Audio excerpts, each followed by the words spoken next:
오늘의 말씀은 예레미야 10장 17절부터 25절까지입니다. 21절에서 25절까지만 읽겠습니다. 목자들은 어리석어 여호와를 찾지 아니함으로 형통하지 못하며 그 모든 양 떼는 흩어졌더라. 들을지어다 북방에서부터 크게 떠드는 소리가 들리니 유다 성읍들을 황폐하게 하여 승냥이의 거처가 되게 하리로다.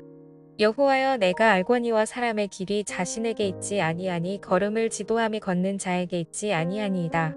여호와여, 나를 징계하옵시되 너그러이 하시고 진노로 하지 마옵소서. 주께서 내가 없어지게 하실까 두려워하나이다.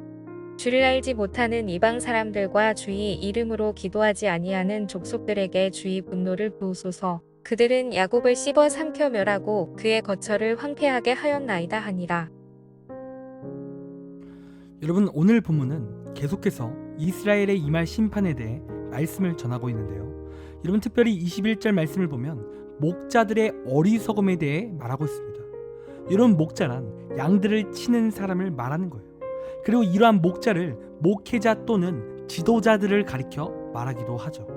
그래서 지금 21절에서 말하는 바는 무엇이냐면 이스라엘의 지도자들이 이스라엘을 잘못 인도했다는 뜻인 거예요. 여러분, 양을 칠 때 여러분, 양은요, 목자들이 인도하는 대로 그 양들은 따라 나아갑니다. 목자가 푸른 초장으로 인도하면 그 양들은 푸른 초장으로 나아가고, 또 반면에 목자가 불길로 인도하면 여러분, 양들은 불길로 나아가게 되어 있는 거예요. 그런데 이스라엘을, 더 구체적으로 말해 남유다를 잘못 이끈 지도자들이 백성들을 더 제약된 길로 인도했다라는 뜻인 겁니다. 그러니까 특별히 21절 말씀을 보면 그들이 여호와를 찾지 않았다라고 하는데, 여러분, 이는 그들의 가장 실패된 리더십의 원인이라는 거예요. 여러분, 이스라엘은 나라 자체가 하나님이 세우셨고 또 하나님이 이끄시는 나라예요. 그리고 이스라엘 백성들도 그 사실을 너무나도 잘 알았죠. 그런데 그들은 하나님의 백성이라고 말하면서 하나님을 따르지 않았다라는 거죠. 오히려 그들은 하나님이 아닌 우상 숭배를 더 앞세우고 자신들의 안위만을 생각한 악한 지도자들이었다라는 겁니다. 그리고 그렇게 악한 길을 인도한 지도자들은 그 백성들을 죄악의 구렁텅이로 몰아내 버렸다는 거예요. 여러분, 그리고 우리가 오늘 본문을 통해 알 수 있는 사실은 무엇입니까? 하나님을 믿는 자들의 리더십에는 반드시 하나님이 그 중심에 계셔야함을 우리가 알 수 있다는 겁니다. 여러분, 그래서 양떼들을 어떻게 이끌어 가야 될지 하나님께 묻는 것이 굉장히 중요하다는 거예요. 리더는 하나님 중심으로 나아가야 되는데 그 리더는 그 중심에 하나님이 계셔서 언제나 하나님의 뜻을 물어야 된다는 거죠. 여러분, 솔로몬 왕이 있습니다. 여러분, 이 솔로몬 왕이요, 그가 왕직을 받을 때 그는 하나님께 간구했던 소원이 딱 하나 있었습니다. 여러분, 그 소원은 무엇이냐면 지혜입니다. 지혜. 그리고 이 솔로몬이 그 지혜를 왜 구했냐면 하나님의 백성들을 잘 이끌 수 있도록 지혜를 간구한 거예요. 하나님의 뜻대로 그들을 바르게 인도하기 위해서 그 지혜를 간구한 거죠. 여러분, 그래서 그러한 지혜를 구한 솔로몬이 하나님께 놀라운 복을 받고, 그 지혜를 받은 이 솔로몬이 나라를 통치했을 때 여러분, 태평성대가 이루어졌습니다. 여러분, 이렇듯 하나님을 믿는 자가 하나님 안에서 하나님 중심으로 그 양떼를 이끌어 간다면 여러분, 놀라운 일이 일어나는 거예요.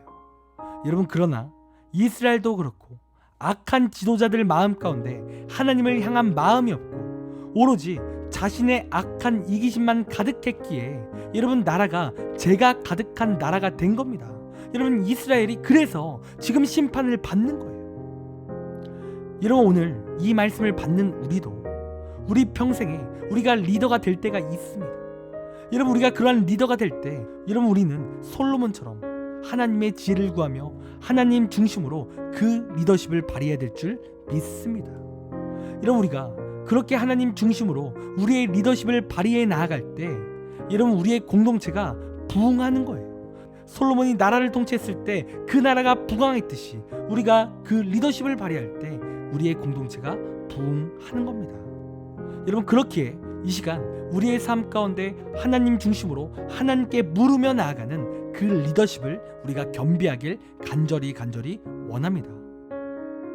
여러분, 그리고 오늘 본문은 우리에게 두 번째 메시지를 우리에게 주는데요.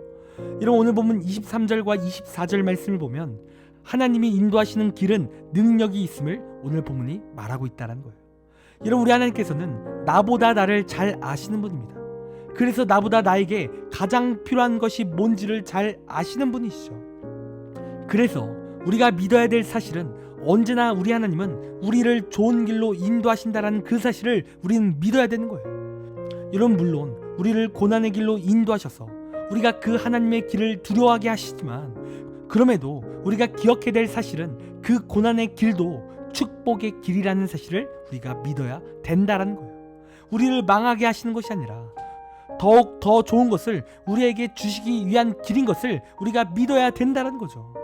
그래서 하나님께서 우리의 삶을 예비하신다라고 했을 때, 여러분, 그 길은요 반드시 복된 길이 되는 겁니다.